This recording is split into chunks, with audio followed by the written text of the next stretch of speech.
नाज़रीन, welcome back to दुनिया today. हम बात कर रहे हैं हिंदुस्तान के डिफेंस बजट में जो 34% इजाफा हुआ है उसका पीस प्रोसेस में हिंदुस्तान और पाकिस्तान के ऊपर क्या असरात होता है, पाकिस्तान के पास क्या ऑप्शंस हैं, क्योंकि पाकिस्तान जो है वो डॉलर बाय डॉलर इंडिया के डिफेंस एक्सपेंडिचर को मैच कर ही नहीं सकता। इंटेंशन भी हो तो मैच कर ही नहीं सकता।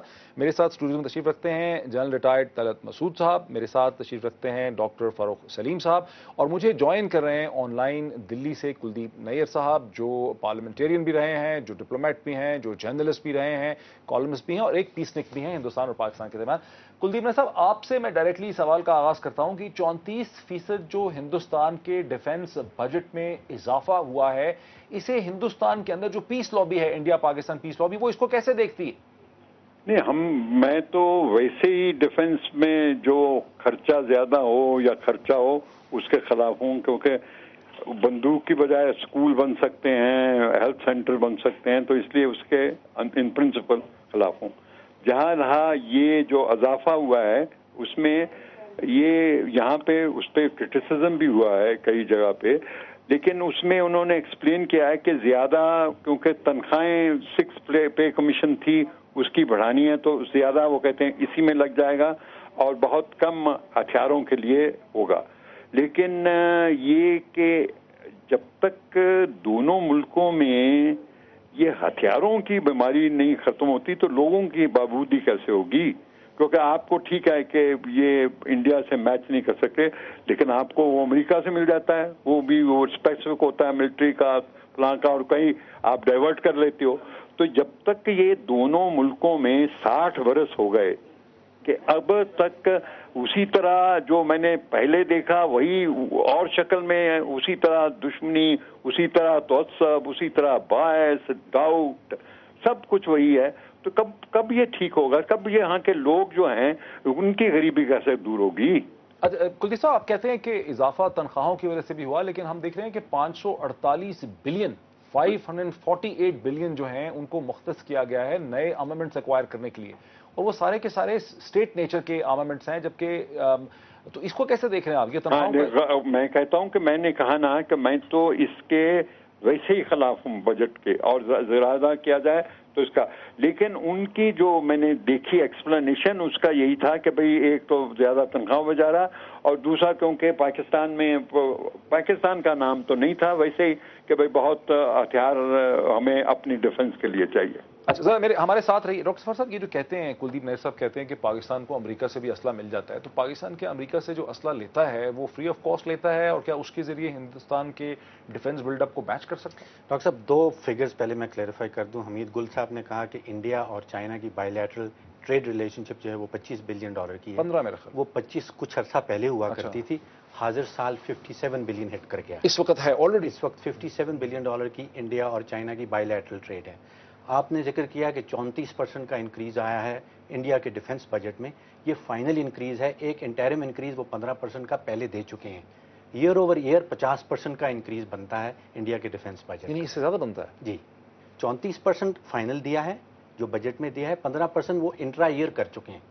तो फिर कुलदीप नैयर साहब जो कह रहे हैं कि पाकिस्तान को अमेरिकन असला मिल जाता है उससे मैच कर लेते हैं, वो तो फिर बात ना बनी। देखिए, बात ये हो रही है कि इंडिया का जो करंट बजट है वो उसका 2.5 से 3% जीडीपी का हिस्सा बनता है। हमारा जो करंट बजट है वो 6% से एक्सीड कर जाता है। अब पिछले 50 साल में आप मुल्क उठा के देख लें, जब जीडीपी डिफेंस का हिस्सा 8-9% हिट करने लगती है तो उस मुल्क की दो कैरेक्टरिस्टिक्स हो जाती हैं। या तो उस मुल्क में सिविल वॉर शुरू हो जाती है, और या उस मुल्क के टुकड़े हो जाते हैं। ये सोवियत यूनियन के साथ हुआ। 8-9% पे डिफेंस जीडीपी हिट करे तो उसके टुकड़े होना शुरू हो गए। ये हमारे साथ भी हो चुका है, हम भी 2 टुकड़ों में तकसीम हो चुके हैं। सूडान में, अफगानिस्तान में, सोमालिया में जब हुकूमतें 8-9% पे पहुंचती हैं तो वहां पे सिविल वॉर होने का या डिसइंटीग्रेशन कर सकते हैं कि जैसे अमेरिकन प्रेसिडेंट रोनाल्ड रेगन ने 80s में सोवियत यूनियन पे प्रेशर डालने के लिए, स्ट्रेटेजिक प्रेशर डालने के लिए अमेरिका के डिफेंस बजट में मैसिव इजाफा किया, डिप्लॉयमेंट्स की, जिसका सोवियत इकोनॉमी पे बहुत, क्योंकि सोवियत से मैच करना चाहा तो सोवियत्स पे बहुत प्रेशर हुआ और उसका डिसइंटीग्रेशन का जो प्रोसेस था वो हेसन हुआ। यहां पर भी इंडियन डिफेंस एस्टैब्लिशमेंट जो है, जो पॉलिटिकल एस्टैब्लिशमेंट है, वो पाकिस्तान पे, क्योंकि उनका डिफेंस पोस्टर पाकिस्तान स्पेसिफिक है, उन्होंने जो इतना मैसिव इजाफा किया है वो दर हकीकत पाकिस्तान के ऊपर प्रेशर बिल्डअप करने के लिए। आपकी एनालॉजी बिल्कुल सही लगती है। जो अमेरिका ने रशिया के साथ हाल किया اور اس کو ایک گولی بھی نہیں چلانی پڑی اور رشیا کے ٹکڑے ٹکڑے ہو گئے. اس کے پاس 40,000 نیوکلیر ویپنز تھے اور وہ بچ نہیں سکا. تو اجمل صاحب آپ کیسے دیکھیں گے اس کو، آپ کیا کہیں گے؟ جی ہاں، اس میں کوئی شک نہیں کہ ہمیں بہت کیئرفل ہونا پڑے گا اور اس پر بہت توجہ دینی پڑے گی. اس وقت دیکھیے رشیا کا بھی جو بجٹ ہے وہ تقریباً 11% ہے امریکہ کے بجٹ کے برابر. لیکن اس کا مطلب یہ نہیں ہے کہ امریکہ جو ہے وہ رشیا کے اوپر جا قبضہ کر سکتا ہے یا اس کے اوپر ایسا دباؤ ڈال سکتا ہے.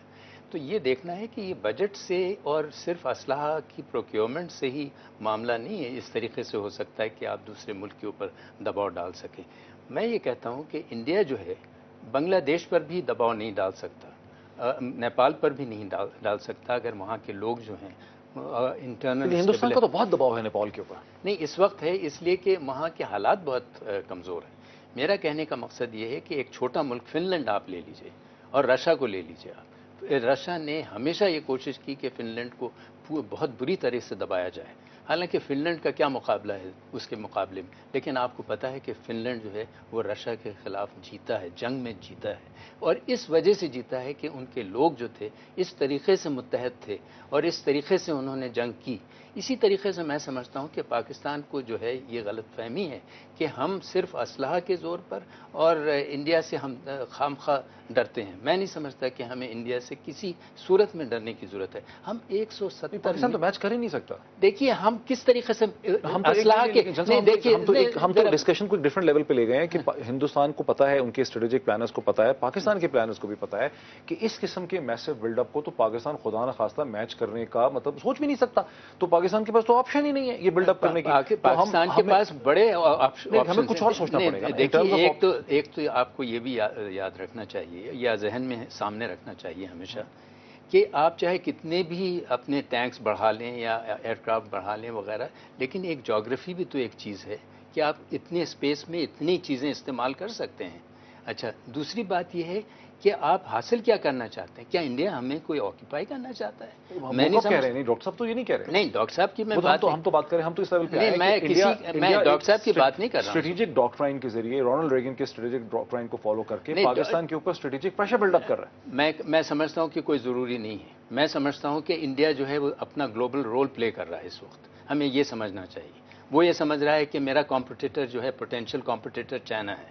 یہ پاکستان جو ہے اس چائنا کے ساتھ تو وہ کہہ رہے ہیں $57 بلین کا. دیکھیے 57 کیا امریکہ کے ساتھ اس کی $200 بلین ٹریڈ ہے. اس کا کیا مطلب ہے کہ it's not a rival of America? یہ کیا بات کر رہے ہیں پوٹینشیل. دیکھیے نا، دیکھیے اس وقت آپ کو یہ سمجھنا چاہیے کہ پہلے نیوکلیئر ڈیٹرنس ہوتا تھا، اب اکنامک ڈیٹرنس ہے. یعنی اکنامک ڈیٹرنس سے دونوں کنٹریز چائنا اور امریکہ جو ہے ایک دوسرے کو ہولڈ کر رہے ہیں. میں یہ کہتا ہوں کہ ہمیں اس خطے میں ایک طریقے سے اکنامک ڈیٹرنس جو ہے وہ بھی استعمال کرنا چاہیے نیوکلیئر ڈیٹرنس کے علاوہ. تو ہمیں بنیادی طور پہ ایک نئے ڈاکٹرائن ایک نئے نیشنل ڈیفنس ڈاکٹرائن کی ضرورت ہے. ذرا کلدیپ نیر صاحب، بھارت کے اندر جو اتنی بڑی پیس لابی ہے وہ یہ محسوس کرتی ہے کہ اتنی بڑی جو ڈیفنس ایسکیلیشن کیا، اتنا اضافہ کیا بجٹ کے اندر، اس کے اوپر اس کے پاکستان کے اثرات ہوں گے، انسیکیورٹی پاکستان. ایک جو بات کہ یہ جو ہو رہا ہے یہاں ڈیفنس کا پاکستان اسپیسیفک نہیں ہے، کیونکہ ہندوستان سمجھتا ہے کہ اصل میں کبھی لڑائی ہوگی تو چائنا سے ہوگی. یہ بہت پہلے پرائم منسٹر بھی کہہ چکے ہیں اور بھی کہہ چکے ہیں. تو یہ اس لیے پاکستان کا اسپیسیفک نہیں ہے یہ بات. دوسری بات جو آپ نے کہی اکنامک کی، میں سمجھتا ہوں کہ ہندوستان ہی پاکستان کو ٹیکنالوجی دے سکتا ہے، پیسہ دے سکتا ہے اور ٹریڈ کر سکتا ہے، کیونکہ ہندوستان آپ کو مغرب سے کچھ نہیں ملے گا، کیونکہ مغرب جو ہے وہ بالکل اپنے WTO اور دوسروں چیزوں پر. اس لیے بہت ضروری ہے کہ یہ دو ملکیں بلکہ یہ خطے میں ایک ایسا امن ہو کہ جب ہم خود اپنے بل بوتے پر ایک دوسرے سے ایکسچینج کر کے ٹیکنالوجی اور ٹیکنیشینز پیسہ لے کے کچھ اپنے آپ کو بلڈ کریں. کیونکہ نہیں تو ہمیشہ ہم وہ ہائی ٹیبل جو امریکہ اور ان کا ہے اسی پہ ہم منحصر رہیں گے.